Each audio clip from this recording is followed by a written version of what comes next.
Cars being discontinued for 2026. Farewell to these legends and those that want it to be.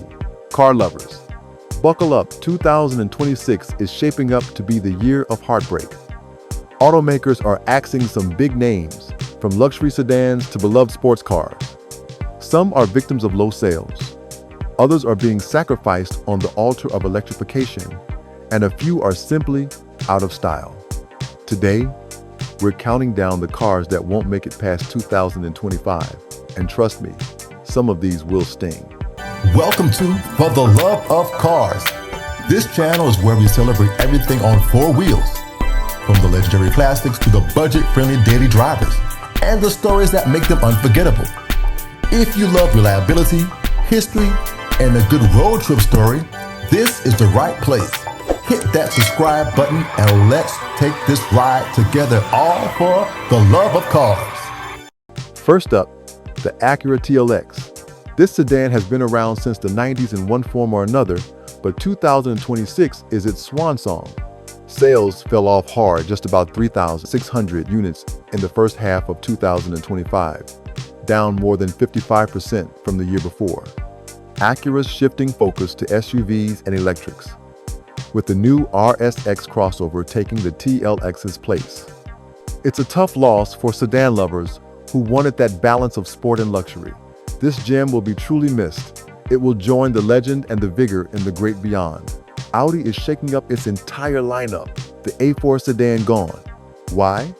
Audi's new naming strategy, odd numbers for gas cars, even numbers for EVs. So don't be surprised if we see the A4 badge return as an electric. The Q8 e-tron, Audi's big electric SUV, is also gone. And in the US, say goodbye to the A7 and S7. Only the RS7 survives. So if you love that swoopy four-door coupe look, better grab one while you can. BMW's in full cleanup mode too. The X4 SUV coupe is out. The entire 8 Series lineup, including the Grand Coupe and the beastly M8 competition, is being discontinued. And the BMW XM, one of the brand's boldest hybrids, loses its base model, though the ultra-expensive label trim sticks around. These cuts are all about simplifying lineups and pushing toward electrics. And Cadillac is closing chapters too. The XT4 and XT6 are being retired. The reason? GM needs the factory space to build the Chevy Bolt and Cadillac's new EV lineup, like the Vistique. It's out with the gas, in with the electric. Almost forgot, the XT5 is gone too. It's not just the luxury guys, mainstream models are taking hits too. The Nissan Versa, one of the cheapest cars in America, with a starting price around $17,500, is gone. The market for budget sedans is shrinking fast. Nissan's also cutting the Altima, once their bread and butter mid-size sedan. A lot of people will miss it.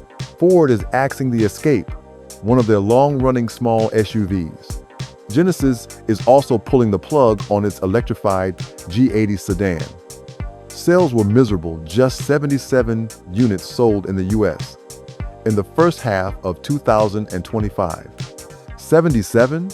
Can you believe that? That means dealerships should have plenty of incentives to get rid of them. On top of that, a new 15% tariff on South Korean cars made it even more expensive. Genesis decided to pull the plug and focus on SUVs. Now this is where it hurts sports car fans. Prepare yourselves. The Porsche 718 Cayman and Boxster are leaving us. These mid-engine legends are ending production by 2026. Why? Porsche is going all electric. Cybersecurity regulations made it too expensive to keep updating the platform. Add in part shortages, and Porsche had no choice. For some, this marks the true end of the almost affordable Porsche sports cars. The Porsche Macan, the gas-powered version, is also being discontinued. Porsche will only sell the electric Macan moving forward. Toyota fans, you might want to sit down. The GR Supra, the sports car Toyota revived with BMW's help, is being killed off again. It was polarizing, it was fun, but slow sales sealed its fate. If you've ever dreamed of owning one, 2025 might be your last chance. Volvo is retiring its S90 flagship sedan. It was sleek, stylish, and packed with Scandinavian luxury. But, like so many sedans, it just couldn't survive in an SUV world. Not every cut is headline news, but some trims are quietly disappearing. The Toyota Highlander is ditching its front-wheel drive models, the LE trim, and even special editions like the Nightshade and 25th anniversary. Why? Sales are down nearly 50% year to date, and Toyota is repositioning the Highlander as a more premium AWD-only SUV. Subaru is cutting the base Impreza. No more entry-level trims. You'll have to start with the Sport or RS, which means a price bump of over $2,000 for buyers. Even Chevy is slimming down the Blazer EV, cutting the rear-wheel drive RS version.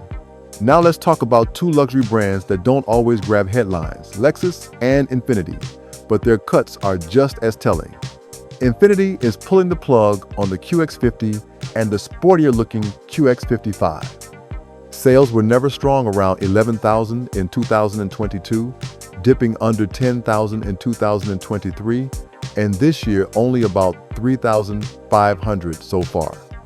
Add in tariffs on Mexican-built models and production issues, and Infiniti basically said, "We're done. There's no direct replacement. These two models are just gone." Infiniti hopes the QX60 and the upcoming QX65 will pick up the slack. But for fans of that compact luxury crossover feel, this is the end of the road. Lexus is making some major changes.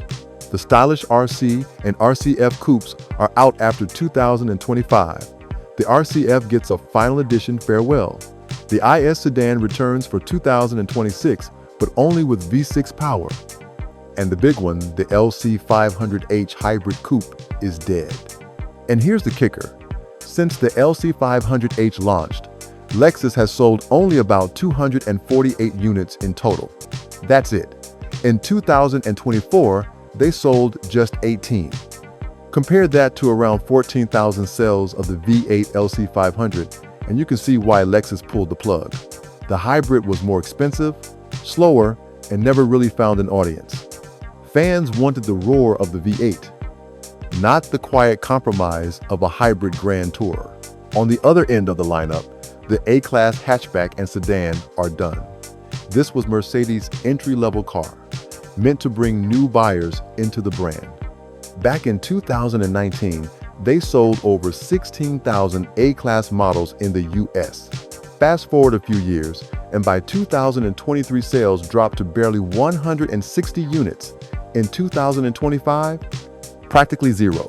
Starting price was around $33,000, but buyers wanted more space, more style, or they just skipped straight to SUVs. So what does this all mean? Mercedes is trimming the fat. They're cutting slow sellers, pausing models that aren't making money, and gearing up for their next-gen EVs on a new platform. Instead of flooding the lineup, Mercedes wants fewer models, bigger margins, and cars that match what buyers are actually asking for. It's a shakeup for sure, and a reminder that in the luxury world, even Mercedes can't afford to build cars people don't want to buy. So there you have it. 2026 is a year of transition. From the budget-friendly Versa, to the sporty Supra, to luxury icons like the TLX and A4, we're saying goodbye to a whole lineup of familiar faces. Some are victims of low sales, others are making way for electric replacements, and some just couldn't keep up with the times. Which one of these cars will you miss the most? Drop your favorite in the comments. I love seeing what you all think. And hey, don't forget to smash that like button, subscribe, and ring that bell so you never miss an update. Because here on For the Love of Cars, we don't just follow the trends, we celebrate the machines that made us fall in love with driving in the first place. Until next time, keep cruising, keep dreaming, and as always, keep loving cars.